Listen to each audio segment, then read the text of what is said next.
বাংলাদেশে ইসকন নেতা চিন্ময় কৃষ্ণ দাস গ্রেপ্তার হওয়ার পর সারা দেশে বিশৃঙ্খলার চেষ্টা করছে সংগঠনটির নেতাকর্মীরা।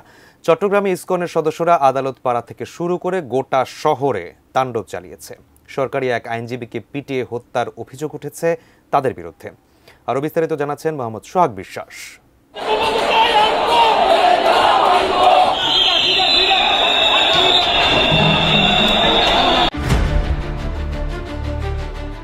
চট্টগ্রাম আদালত এলাকায় বাংলাদেশ সনাতন জাগরণ মঞ্চের মুখপাত্র অধ্যক্ষ চিন্ময় কৃষ্ণ দাস ব্রহ্মচারীর মুক্তির দাবিতে আন্দোলনকারীদের হামলায় সাইফুল ইসলাম আলিফ নামে এক আইনজীবী নিহত হয়েছে।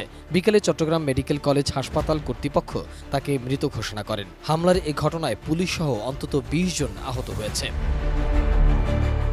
সাইফুল ইসলাম আন্তর্জাতিক ইসলামী বিশ্ববিদ্যালয়ের ছাত্র ছিলেন। তিনি ২০১৮ সালে জেলা আইনজীবী সমিতির সদস্য হন। পরে তিনি হাইকোর্টের আইনজীবী হিসাবেও নিবন্ধন পান। অ্যাডভোকেট সাইফুল ইসলাম আলিফ লোহাগড়া উপজেলার চুন্তি এলাকার বাসিন্দা। তার বাবা জালাল উদ্দিন। সম্প্রতি তিনি চট্টগ্রাম আদালতের সহকারী পাবলিক প্রসিকিউটর হিসাবে নিয়োগ পেয়েছেন।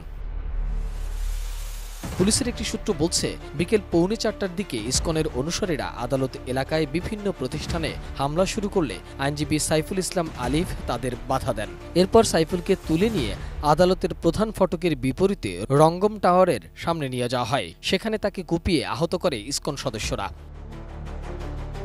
ডিজাইন, এলিগেন্স, বিউটি, সেরা পণ্য সবার জন্য জেভিকো।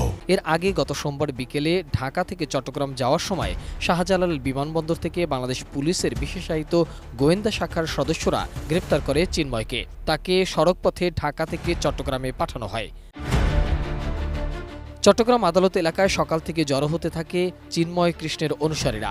আদালত জামিন নামঞ্জুরের আদেশ দিলে চিন্ময় কৃষ্ণের অনুসারীরা বিক্ষোভ করে। এক পর্যায়ে তারা পিজন ভ্যান আটকে দেয়। পরে পুলিশ ও বিজিবি মিলে আন্দোলনকারীদের সরিয়ে দেওয়ার চেষ্টা করে। এ সময় পুলিশের সঙ্গে সংঘর্ষে জড়ায় ইসকন সদস্যরা। দুপুরের দিকে বিক্ষোভকারীরা ছত্রভঙ্গ হয়ে আদালত এলাকার মসজিদ, দোকানসহ বিভিন্ন শিক্ষা প্রতিষ্ঠানে হামলা চালায়। এ সময় বেশ কয়েকটি মোটরসাইকেলও ভাঙচুর করে তারা।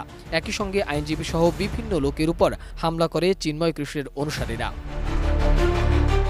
এদিকে ঢাকা আরিচা মহাসড়ক অবরোধ করে রেখেছে জাহাঙ্গীরনগর বিশ্ববিদ্যালয়ের কিছু ইসকন সদস্যরা। অন্যদিকে ইসকনের কার্যক্রম গভীরভাবে পর্যবেক্ষণ করে ব্যবস্থা নেওয়ার দাবি জানিয়েছে ইসলামী আন্দোলন বাংলাদেশ। একই সাথে আইনজীবী হত্যার প্রতিবাদে ঢাকা বিশ্ববিদ্যালয়ে বিক্ষোভ করছে বিভিন্ন ছাত্র সংগঠন। মোহাম্মদ সোহাগ বিশ্বাস, এটিএন নিউজ, ঢাকা।